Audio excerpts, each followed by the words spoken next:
Imagine you're watching a highly respected, like, 60-year-old CEO, Okay.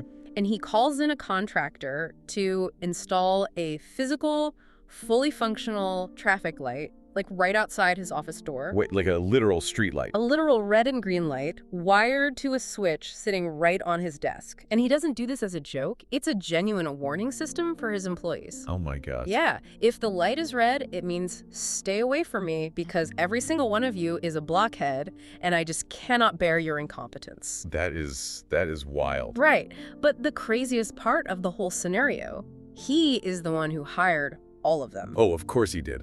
So you really have to ask yourself, like, why do remarkably smart, successful people so often walk through life utterly convinced that everyone around them is just stupid? Yeah, I mean, have you ever sat in a meeting, looked around the conference table, and genuinely wondered if you were the only sane person in the whole room? I think literally everyone has felt that at some point. Well, I'm Alex. And I'm Bailey from Summary Sanctum.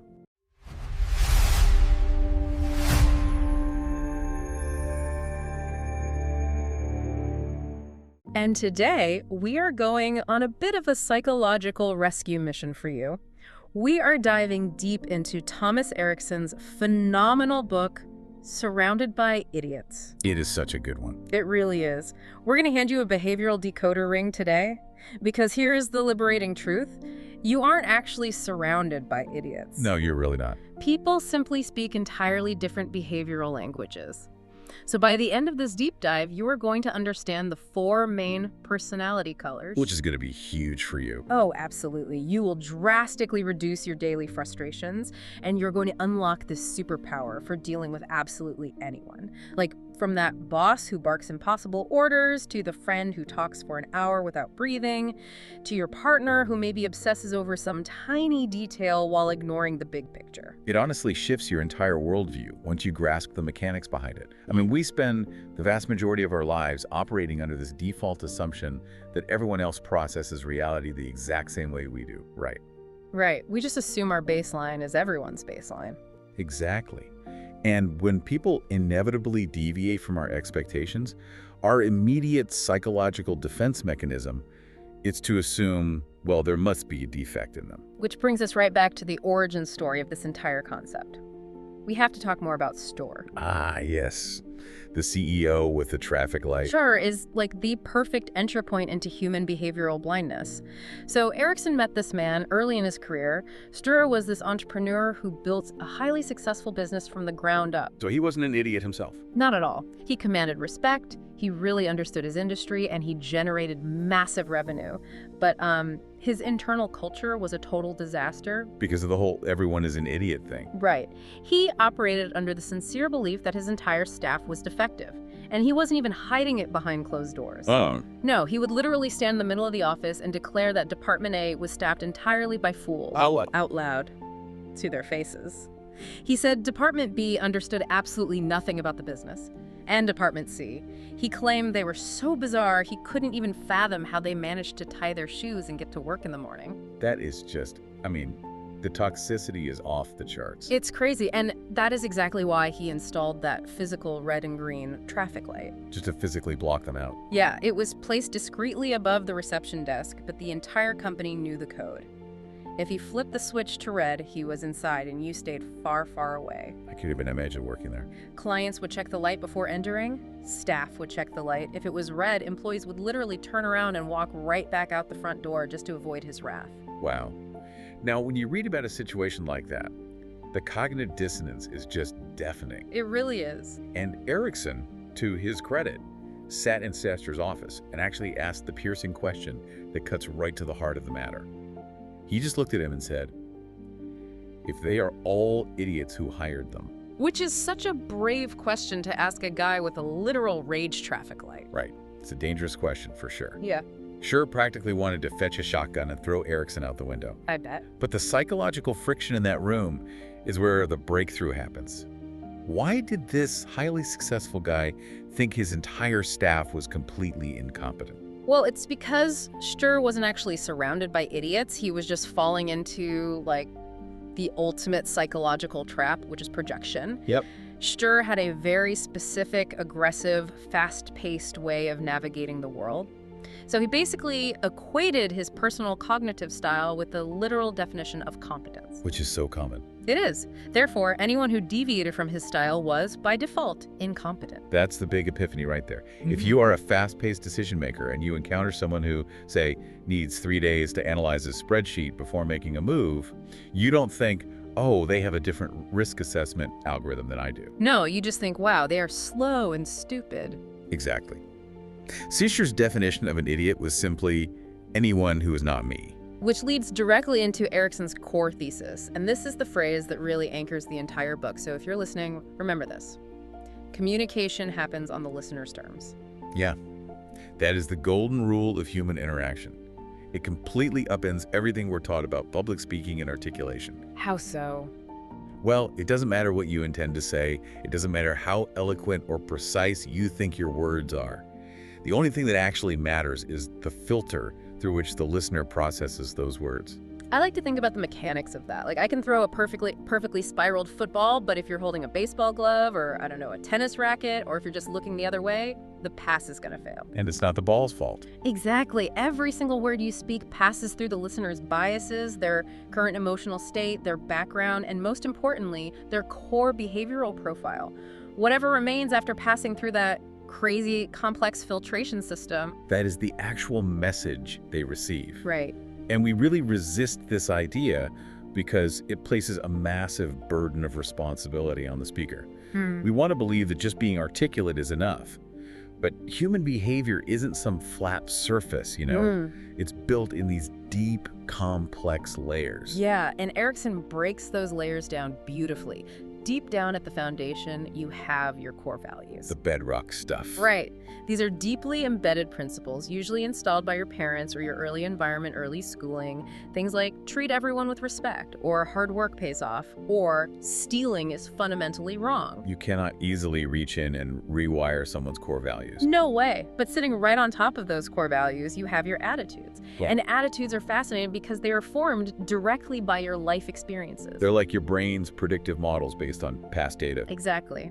Erikson brings up this relative of his who completely distrusted salespeople. Like, her attitude was that the vast majority of salespeople were swindlers out to steal her money. And that attitude manifested in this totally exhausting behavior. Oh yeah, she couldn't buy a simple sweater, let alone a sofa or a car, without treating the transaction like a hostage negotiation. That sounds miserable. She would aggressively examine every seam, read every single line of fine print, and usually end up just returning the item anyway. Her attitude, which was built from just a few past bad experiences, completely dictated her reality. But the interesting thing about attitudes, unlike core values, is that they can actually be changed, right?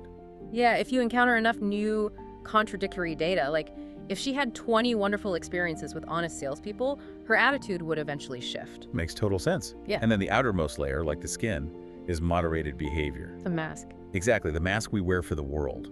It's how you act in a boardroom versus how you act at a backyard barbecue with your friends. But beneath the mask, beneath the attitudes driving the entire engine, are our core personality types. And this is where we introduce the DISA system. DISA. Dominance, inducement, submission, and analytic ability. Now, before we simplify these into the 4 colors that the book uses, red, yellow, green, and blue, we should briefly unpack what those actual psychological terms mean, because they sound a little clinical. They do. They come from William Moulton Marston's early psychological profiling. Dominance refers to how you approach problems and challenges. Like, do you try to control the environment? Okay, got it. Inducement is about how you interact with and influence people. Do you persuade and charm? Right. Submission, which is a terrible word in modern context. Yeah, it sounds really negative. It does, but in psychology, it simply means how you respond to the pace of the environment and your willingness to cooperate with a group. And finally, analytic ability refers to how you respond to rules, procedures, and data. Right. And to make this infinitely more digestible, Erikson maps these onto 4 distinct colors. But before we get into the specifics of each color, there is this crucial mindset shift that has to happen. And what's that? No color is wrong. I think of it like a massive toolbox, right? Imagine your behavior patterns are tools. A 30-pound sledgehammer is an incredible, highly effective tool. Sure. If you need to demolish a drywall partition to open up a room, that sledgehammer is flawless. But if you want to hang a delicate glass picture frame in your hallway, Oh, that's going to be a disaster. that sledgehammer is a catastrophic choice. You will absolutely destroy the wall. But the tool itself is never wrong. It's just differently equipped for different environments. That is a phenomenal analogy. You don't blame the sledgehammer for breaking the picture frame. You blame the user for selecting the wrong tool for the task. Exactly. And that brings us perfectly to the first color in our psychological toolbox, the sledgehammer itself, the red personality. The reds. Yeah. Let's step into the blast zone, shall we? Let's do it. Reds represent dominance. They are fast-paced and they are relentlessly task-oriented. These are the dynamic, deeply ambitious, fiercely confident individuals who view life not as a journey, but as an ongoing high-stakes competition. They want results. They don't want them tomorrow. They want them 5 minutes ago. They are the alpha figures of the behavioral spectrum. If a red personality were translated into audio, they would be this steady, aggressive, pounding drum beat. Boom, boom, boom. Exactly. They do not really walk into a room, they arrive. They consume the oxygen. And their core operating system is built entirely around efficiency. They make decisions rapidly, often relying on a powerful internal instinct. And they possess this enviable and sometimes terrifying ability to never second-guess themselves. The competitive streak is what really jumped out at me because it defies logical explanation sometimes. Like, it isn't just about winning at work, it permeates everything. Oh, the gardening story. Yes.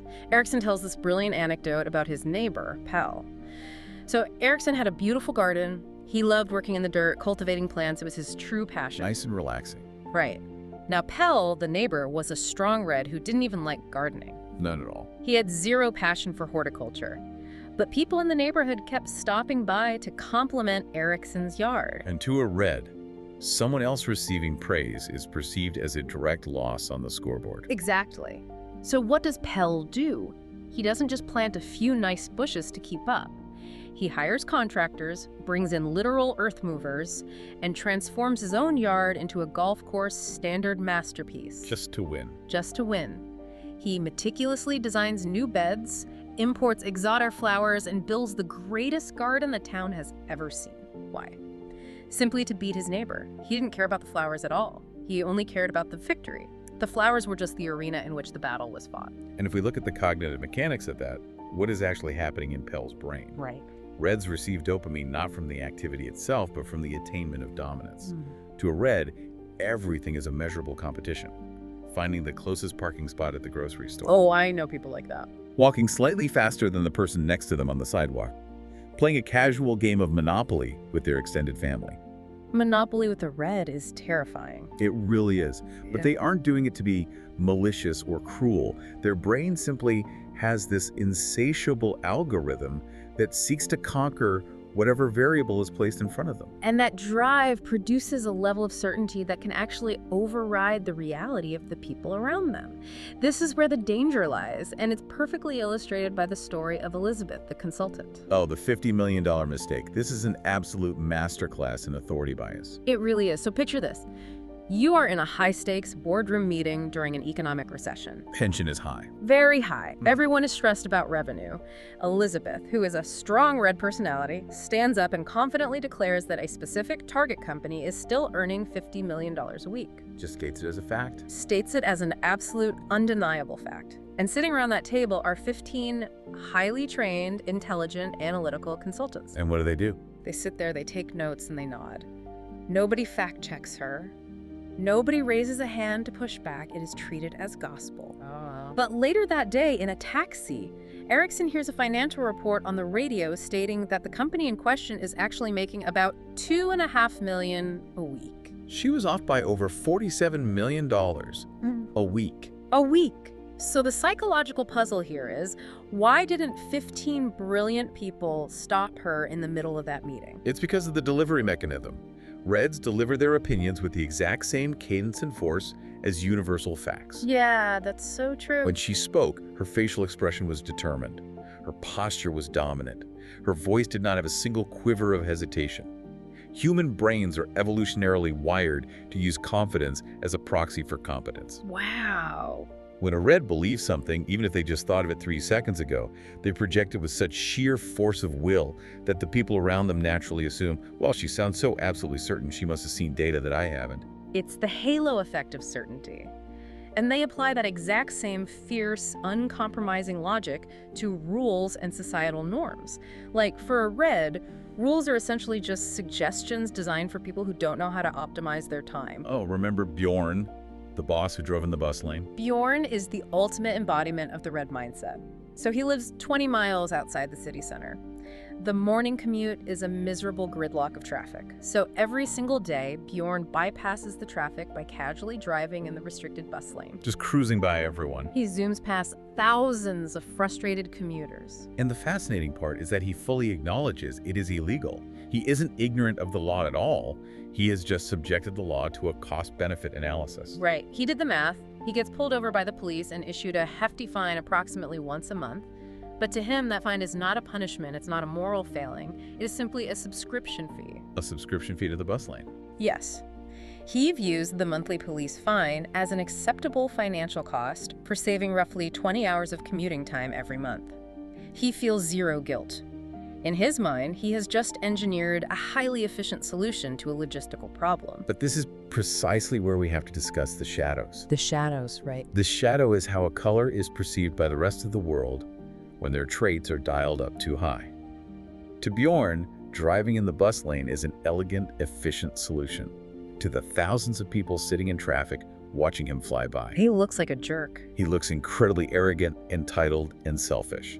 Because Reds are so relentlessly focused on the task and the outcome, they strip away social pleasantries. As a result, they're frequently viewed by others as aggressive, dictatorial, and completely cold-hearted. The bluntness can be physically jarring if you aren't prepared for it. Erikson shares the story about his early days working for Bjorn. Oh, the phone call. Yeah, he's sitting at his desk, the phone rings, and he sees it's his boss. Erikson picks up and goes into his polished, standard corporate greeting. Hello, this is Thomas Erikson from the regional office. How can I help you? And Bjorn just cuts right through it. Instantly cuts through the pleasantry and just barks, "Were you looking for me?" Erikson, a bit startled, says, no, I didn't get the chance to... Bjorn interrupts again. Okay, click. Wow. The entire phone call lasted 8 seconds. See, if you do not share that red behavioral profile, an 8-second phone call like that will send your anxiety through the roof. Oh, I would be spiraling. Right. You sit at your desk staring at the phone thinking, did I do something wrong? Is he furious with me? Am I getting fired today? You project all of this emotional subtext onto the interaction. But if we analyze Bjorn's actual intention... There was no subtext. Yeah. He simply wanted to know a binary fact. Did his employee need him? The answer was negative. Therefore, the transaction was successfully concluded. Why would he waste precious time discussing the weather or exchanging flowery goodbyes? It's just inefficient. To a pure red, small talk isn't just boring, it is a literal theft of their time. I want to push back on this a little bit, though, because while I understand the efficiency argument, isn't this inherently toxic behavior? Like, if you operate like a bulldozer, you might get the project done, but you are gonna leave a trail of destroyed morale behind you. How is this excusable in a modern collaborative workplace? You're touching on the exact friction point that makes this system so vital. It isn't about excusing the behavior, it's about understanding the mechanics so you don't become a victim of it. Okay, fair. You are right.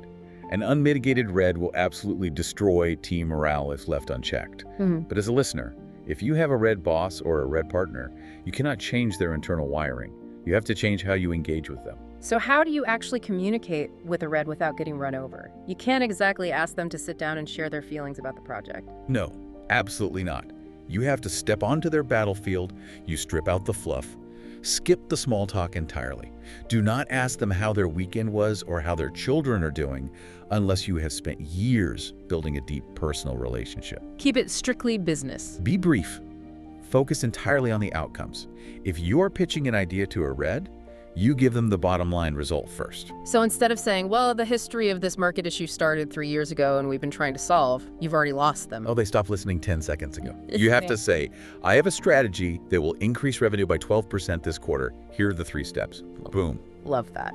But most importantly, and this is the secret to dealing with reds, if they attack your idea, you must stand your ground. You have to put on the psychological Kevlar vest? Yes.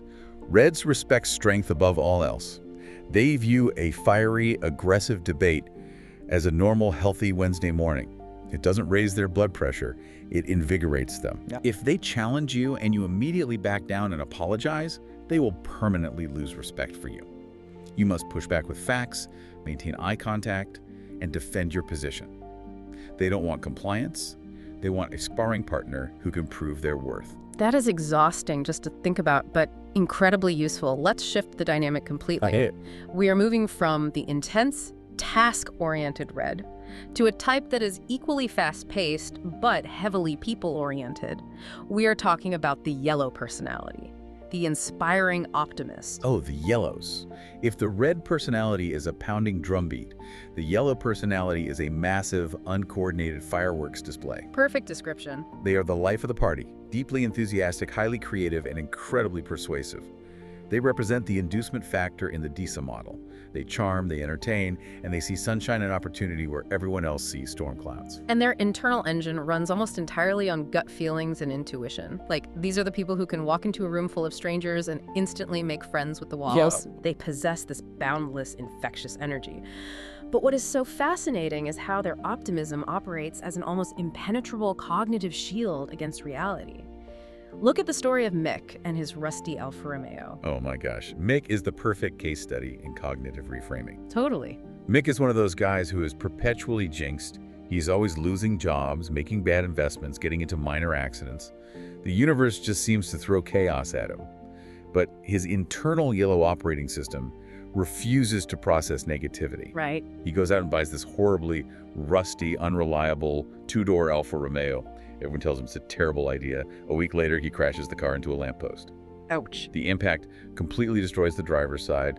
The metal is warped, the door is wedged shut, and he is physically trapped inside the vehicle. A normal person would be furious, terrified, or at least deeply regretful. But when a friend calls Mick in a panic to ask if he's injured, what does Mick say? What did he say? He cheerfully replies, "Oh, it's fine, I just got out the other door." It is unbelievable. The car is totaled, his investment is ruined, but his brain instantly zeroes in on the one positive variable. The passenger door still functions, therefore, life is grand. It's a superpower, honestly. It is. Yellows have this magical, sometimes infuriating ability to completely rewrite reality to avoid processing negative emotions. And because their enthusiasm is so genuine, they become master persuaders. They don't use logic to convince you, they use emotional contagion. Which brings us to Marianne, the sales director. Erikson describes her as a force of nature. She sounds amazing. People who worked under Marianne said she was so relentlessly inspiring that if she called a team meeting and enthusiastically suggested they all jump out of a fifth-story window to boost sales, they would probably do it. Just follow her right out the window. Yeah. She would paint such a vivid, exciting picture of the fall that it would sound like a brilliant, innovative adventure. And her superpower wasn't just managing her team, it was managing conflict. She had this uncanny ability to handle furiously angry clients. How so? Well, a client would storm into her office, red in the face, demanding a refund, threatening lawsuits. Marianne wouldn't show them spreadsheets or point to the contract. She would just smile, radiate warmth, validate their feelings, and tell a captivating story. And it worked. Like magic. Yeah. Within 20 minutes, the angry client would literally be laughing with her, the problem completely forgotten. Okay, but wait, let's analyze the mechanics of this, because when I read about how fast yellows move from one shiny idea to the next, and how they make massive decisions based entirely on a fleeting gut feeling, is this an actual personality profile, or is this just someone with a severe lack of discipline and a terrible attention span? That's a very common question. It just sounds like they lack an internal save button. That is a brilliant way to phrase it, and it highlights exactly how yellows are perceived in their shadow. To a structured, analytical person, a yellow appears careless, scattered, entirely self-centered, and easily the worst listener on planet Earth. Guilty as charged for thinking that sometimes. But it isn't a lack of discipline. It is a fundamental difference in how their brain processes information. Yellows are external processors. Meaning they have to talk in order to think? Exactly. Most people form a thought, refine it internally, and then speak it. A yellow speaks the unrefined thought out loud, and the act of verbalizing it is what solidifies it in their brain. Ah, that makes so much sense. So when you're speaking to a yellow, they often appear incredibly distracted. They aren't actually listening to comprehend you. They are either waiting for their turn to speak so they can continue their own processing, or their brain has already latched onto a shiny new idea you inadvertently sparked, and they are following that tangent into the clouds. The boardroom meeting with Peter is the most horrifying, hilarious example of this lack of a filter. Oh, Peter. Imagine the scene. The CEO and 7 senior managers are sitting around a table for a critical strategy meeting. There are 19 items on the official agenda. Peter, who is a textbook high-energy yellow, is only responsible for presenting one single item, 1 out of 19. Erikson actually attended this meeting and brought a stopwatch to track the verbal dominance. Peter spoke for 69% of the entire meeting time. 69%. In a room of 8 executives. The CEO and the other 6 managers were left to divide the remaining 31% of the time among themselves. How does an adult professional lack that much spatial and social awareness? It defies belief. It happens because, to a yellow, silence is perceived as dead air, and dead air is uncomfortable. Their brain seeks the dopamine hit of social engagement. Right. When Peter was talking, he was likely reading the micro-expressions of the room, seeing people look at him, and his brain registered that as an audience being entertained. He genuinely believed his tangential thoughts, his jokes, and his stories were adding immense value to the room. But the shadow consequence of that is they drop the ball on everything else. They despise follow-up. They hate structure. Oh, absolutely. Once a project passes the exciting launch phase and becomes a routine set of daily tasks, their motivation plummets to 0. They are phenomenal at starting things and utterly terrible at finishing them. So as a listener, if you recognize this profile in your partner or your employee or your friend, how do you communicate with them effectively? You cannot just hand a yellow a detailed instruction manual and expect them to read it. No, they will lose the manual before they even open it. Exactly. You have to ditch the fine print entirely. To get through to a yellow, you have to match their energetic frequency. You must use warm, open body language. Smile. Don't hit them with dry statistics. Tell them a story that features human beings. Make them feel seen, validated, and appreciated. But the critical skill is learning how to anchor them, because they will float away on a tangent. When they start enthusiastically detailing a wild new idea right in the middle of a serious project discussion, you cannot aggressively shut them down like a redwood. Right, because then they feel attacked. Yes, if you do, they will feel personally attacked and their energy will collapse. You have to gently validate the creativity, say, that is an amazing idea, let's put that in the parking lot for next quarter, and then firmly steer them back to the immediate task. It's all about redirection. You manage them by providing small, exciting, short-term milestones rather than one massive, distant, boring deadline. You have to manufacture the dopamine hits for them along the way. All right, let's take a collective deep breath, lower our heart rates, and shift our focus. Okay. We are moving from the exhausting speed of the red and the yellow into the slow-paced, deeply people-oriented realm of the green personality, the harmonious peacemaker. The greens. This is the submission category in Marston's original model, which simply means they naturally submit to the consensus of the group. Right. Greens are the most common color profile in the general population, and honestly, they are the structural integrity of society. If the yellow is a fireworks display, the green is a deep, calm, steady river. They don't want to move fast, they don't want to break things, they want stability. They are the ultimate team players because they have absolutely zero desire for the spotlight. They don't want to be the star, they want the team to succeed, and they want everyone to get along. They're the glue. They really are. They are the individuals in your office who remember your birthday, who asked how your sick dog is doing, and who notice when you seem a bit stressed. They are deeply empathetic and incredibly loyal.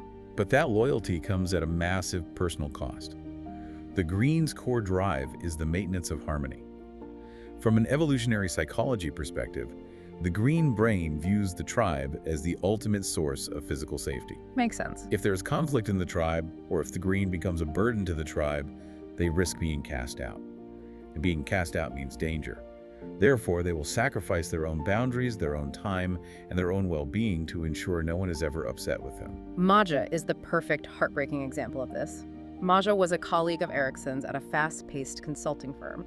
She possessed a strong green profile, which meant she simply lacked the cognitive mechanism to say no. Oh, that's tough. Her colleagues figured this out quickly, and they began piling their overflow work onto her desk. She was drowning in reports and administrative tasks. But she didn't complain. She didn't push back.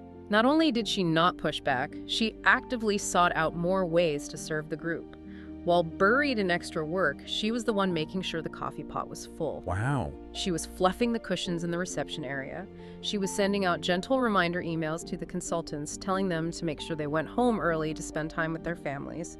She was acting as the mother hen to an office full of sharks, prioritizing everyone else's comfort over her own basic survival. And that profound fear of being a burden can reach extremes that are almost comical.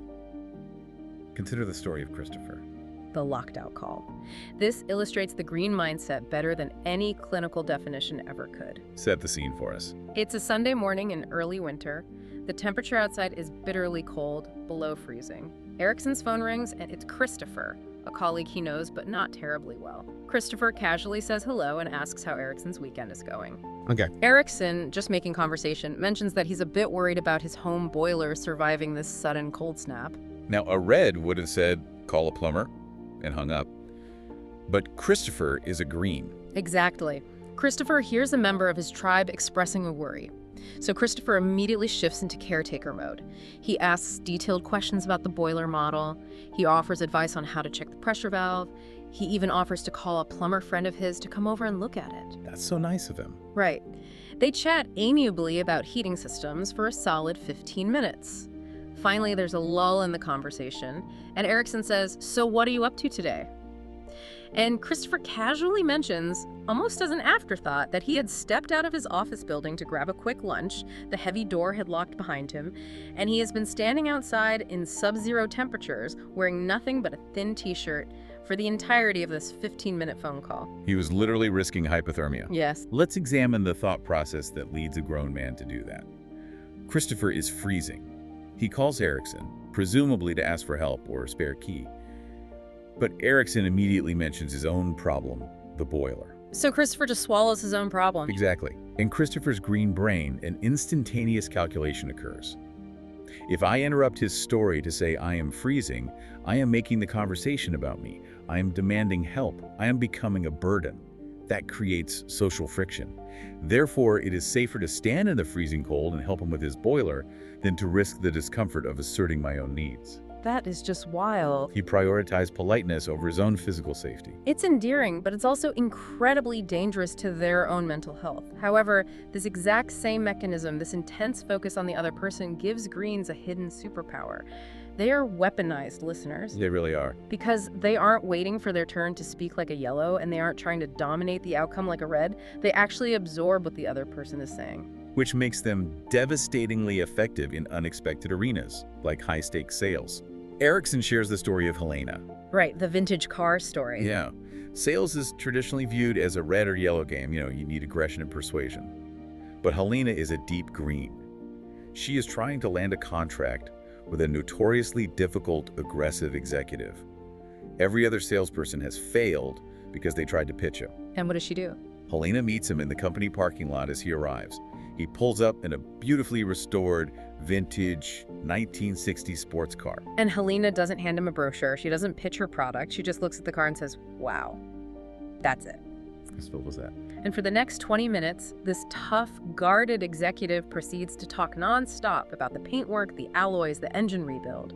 Helena knows absolutely nothing about vintage cars, but she utilizes her green superpower. She never interrupts. Just listens. She maintains eye contact, she nods, she offers small, validating hums, and she lets him empty his bucket of thoughts. By the time they finally sit down in his office for the actual meeting, the executive is so subconsciously charmed by the fact that someone finally just listened to him that he signs the contract before they even discuss the terms. People desperately want to be heard, and greens provide that sanctuary. But, just like the other colors, the green profile has a significant shadow. And dealing with a green in a professional environment can be incredibly frustrating if you need a rapid decision or a firm, controversial stance. Because you will never get one. They simply refuse to take a stance that might alienate someone. Precisely. Greens hate conflict so deeply that they engage in a behavior Erikson terms silent resistance. Imagine a manager announces a terrible, highly unpopular new policy in a staff meeting. Okay. A red employee will immediately bang their fist on the table and yell that the policy is stupid. A yellow employee won't say anything in the meeting, but they will complain loudly to everyone in the break room for the rest of the week.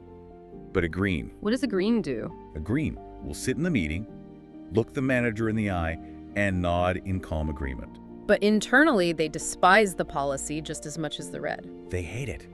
But they will agree to your face to preserve the immediate peace of the room.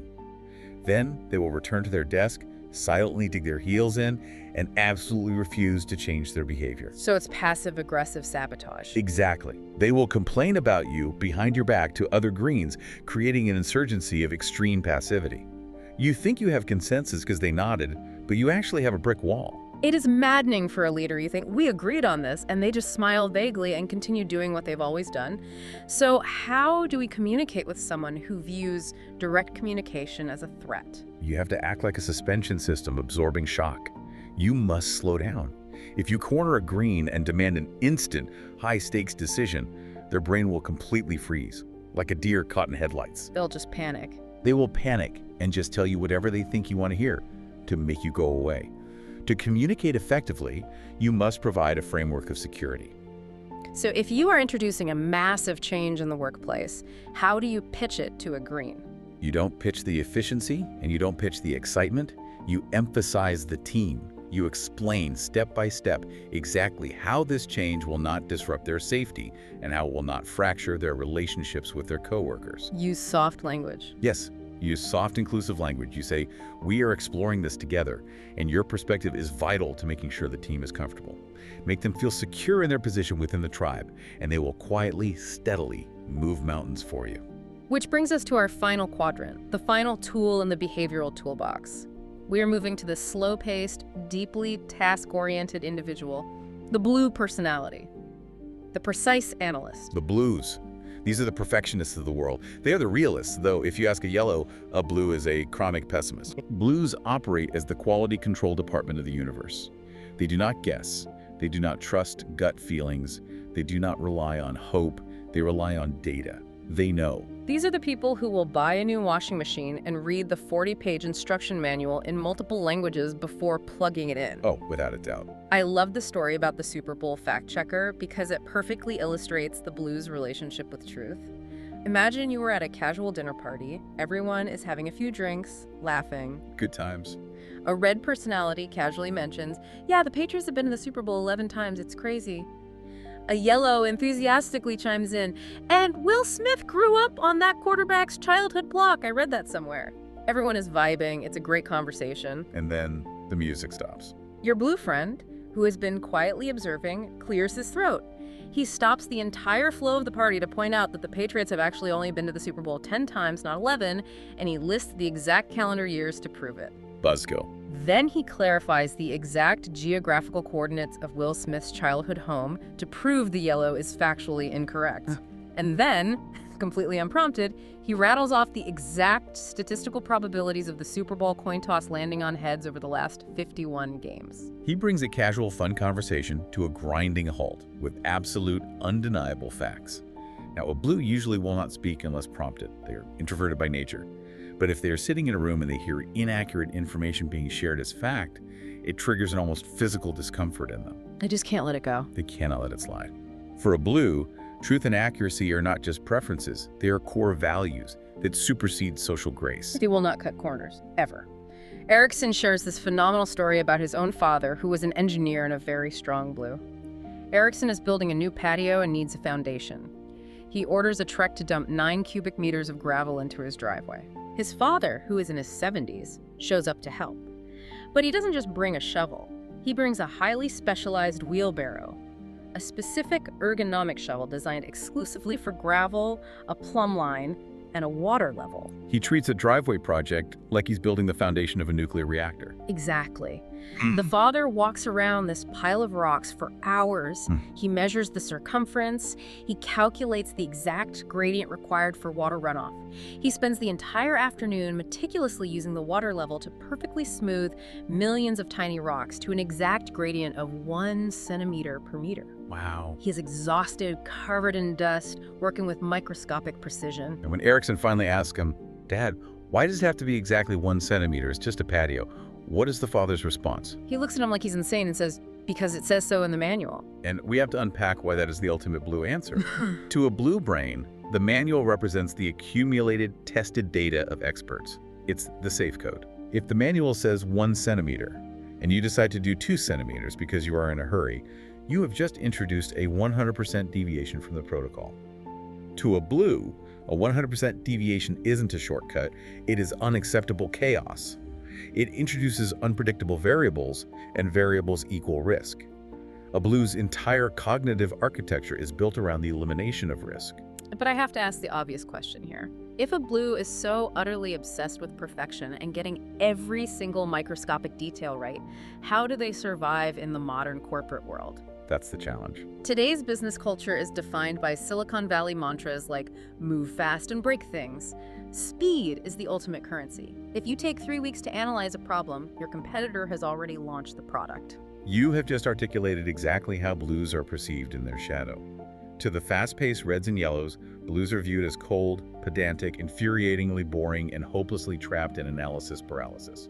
They appear incapable of making a final decision because they always want to check one more variable. Like the CEO who wanted more material. This is one of the most painful, relatable stories in the book.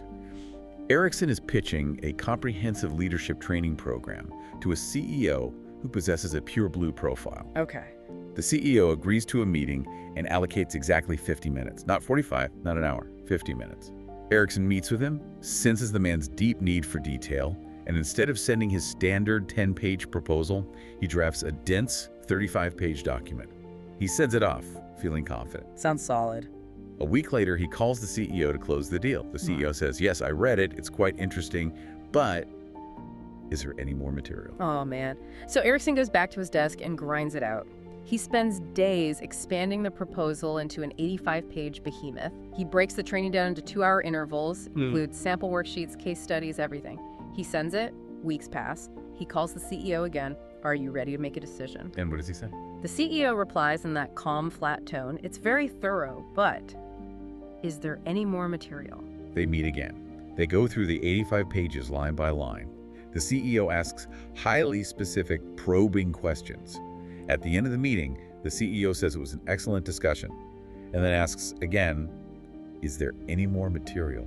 At this point, Erikson is losing his mind. He finally just packages up the entire internal 300-page trainer's binder.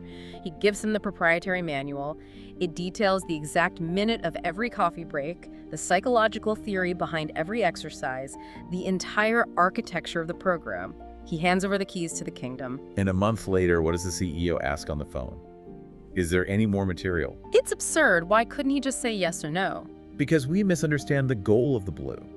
It wasn't that the CEO lacked the authority to make a decision or that he was confused. It was that for a blue mind, the actual process of gathering data is neurologically more satisfying and feels safer than the execution of the decision itself. Oh, that's interesting. A decision implies a closed door and an acceptance of risk. Gathering data keeps the door open. They want to eliminate 100% of the risk, which is, of course, impossible, but they will analyze until the very last second. To answer my own question from earlier, how do they survive in a move fast and break things culture? The blues are the ones who ensure that when the things break, the building doesn't burn down. Exactly. They are the compliance officers, the structural engineers, the surgeons, the accountants. We need them to double-check the math of the careless yellows and the reckless reds. Exactly. So how do you communicate with someone who operates like a human antivirus software, scanning every interaction for risk? You have to bring facts, not feelings. If you walk into a blues office and try to pump them up with a yellow-style motivational speech, we are going to conquer the market mountain. We are going to change the world. A blue will look at you with dead eyes and say, we do not have the logistical supply chain to support a market expansion of that size. Right. Your enthusiasm actually makes them trust you less. You must be surgically precise. Do not exaggerate, ever. If a software license costs $9.73, do not casually say, oh, it costs about $10. To a blue, you just provided inaccurate data. And they will judge you for it. Heavily. If you are sloppy with a 3-cent margin, they will assume you are sloppy with a $3 million budget. Give them all the details in writing, respect their need for silence to process the information, and absolutely never bluff. Never bluff a blue. If a blue asks you a question and you don't know the answer, look them in the eye and say, I do not know, but I will find the exact data and send it to you by 3 p.m.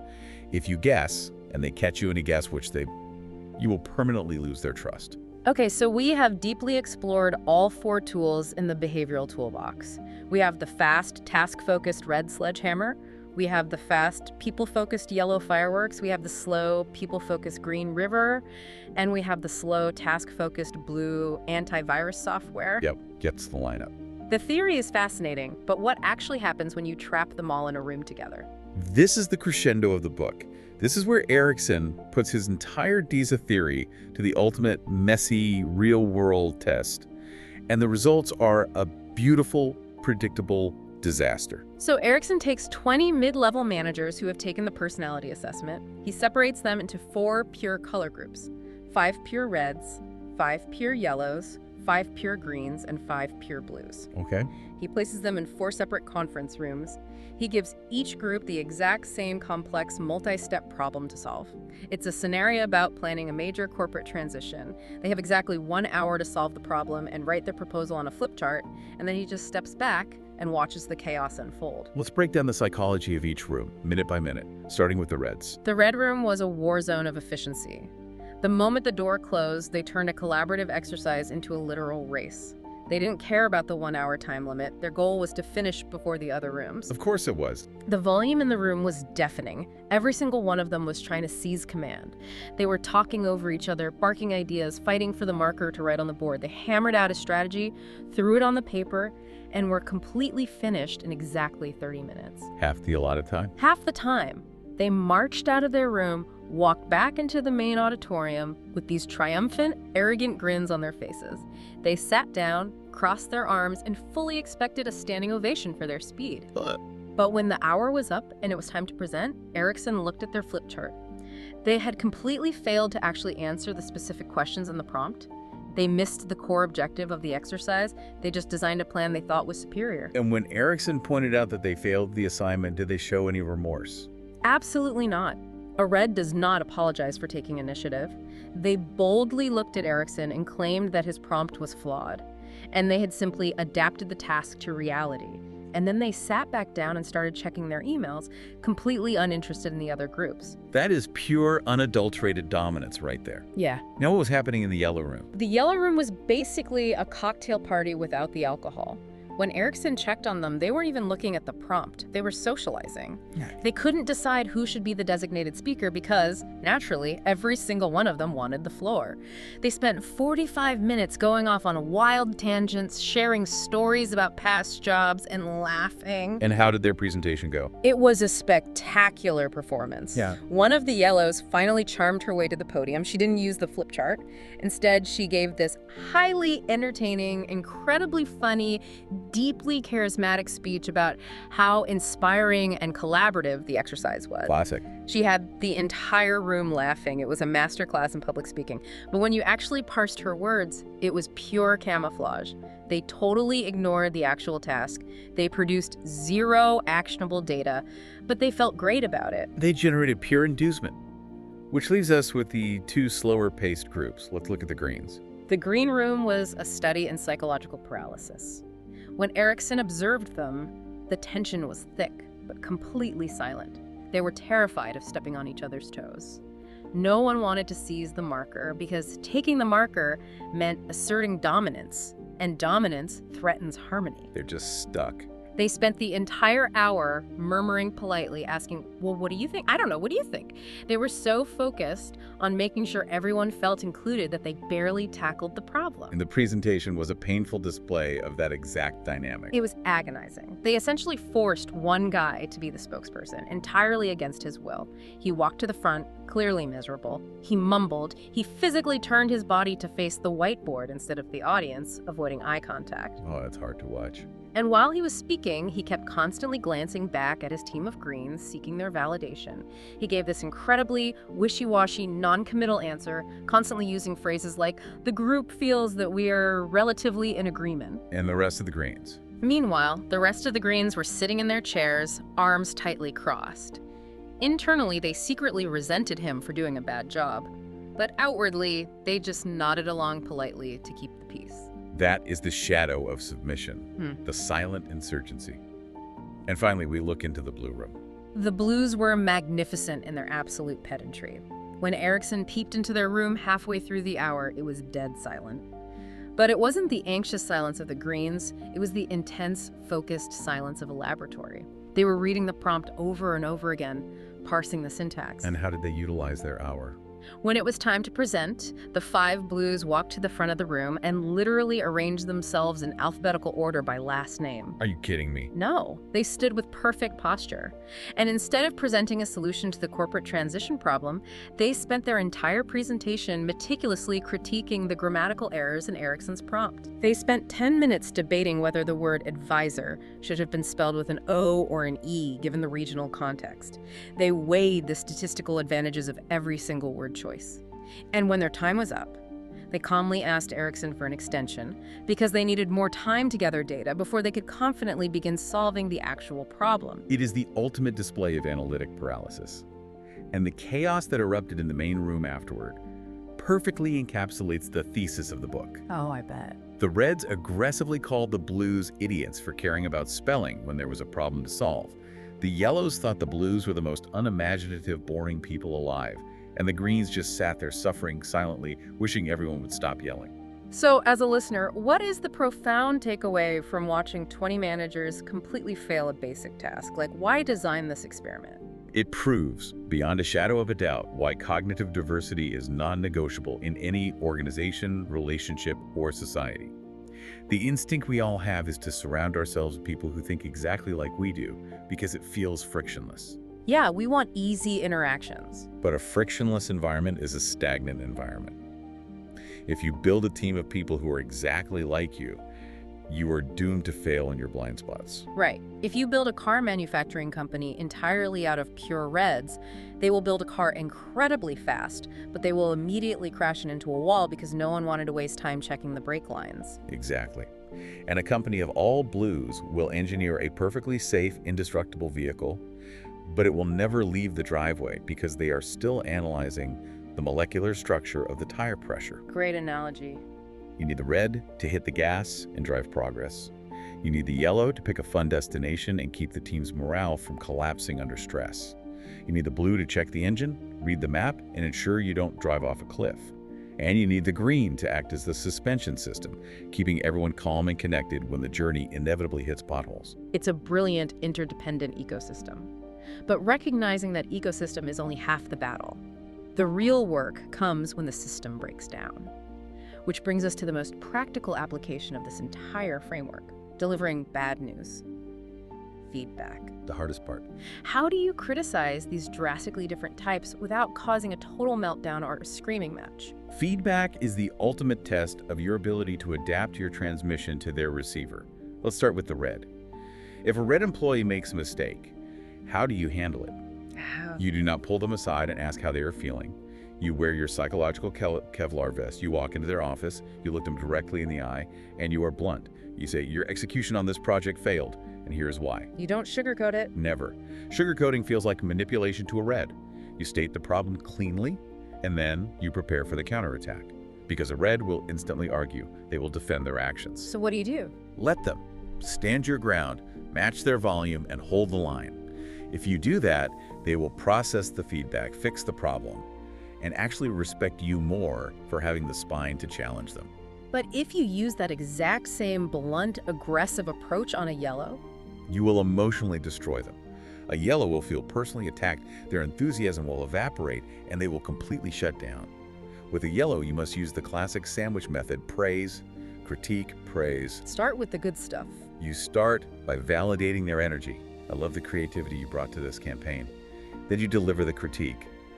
But, and this is vital, you must use hyper-specific documented examples. Right, because if you just say, you need to be more organized, their brain will literally just erase that sentence. Their selective memory will conveniently forget a vague critique. You have to say, on Tuesday the 14th, you missed the 3 p.m. deadline for the client brief, which delayed the launch. Pin them down with specifics, kindly, so they cannot squirm away. Then immediately cap it with praise to restore their dopamine levels. And for a green. For a green, feedback is a terrifying threat to their safety in the tribe. It is all about psychological security. You pull them aside privately, never correct a green in public. Good to know. You use a soft, gentle tone.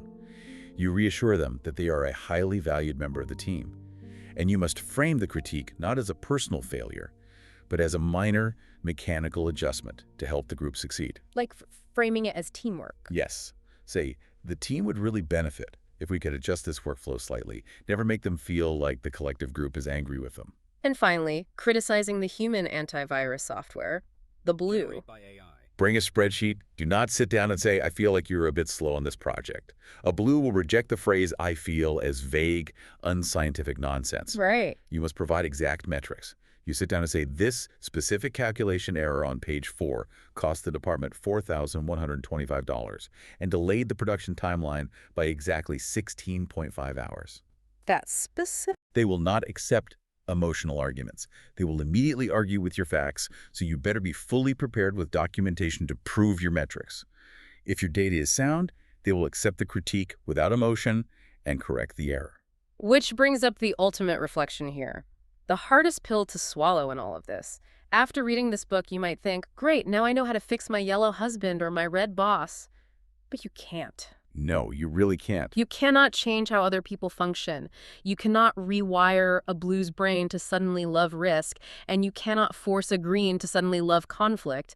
The only variable in any human interaction that you have absolute total control over is yourself. That is the core philosophy. This entire DISA system isn't a weapon for manipulating people into doing what you want.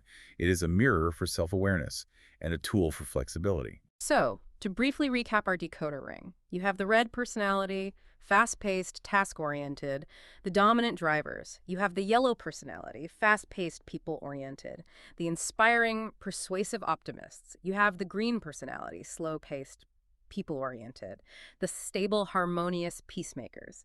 And you have the blue personality, slow-paced, task-oriented, the precise, analytical perfectionists. Now, most of us are a complex blend of 2, maybe even 3 colors, depending on the environment. But understanding the dominant color of the person standing right in front of you is the ultimate social cheat code. It truly is.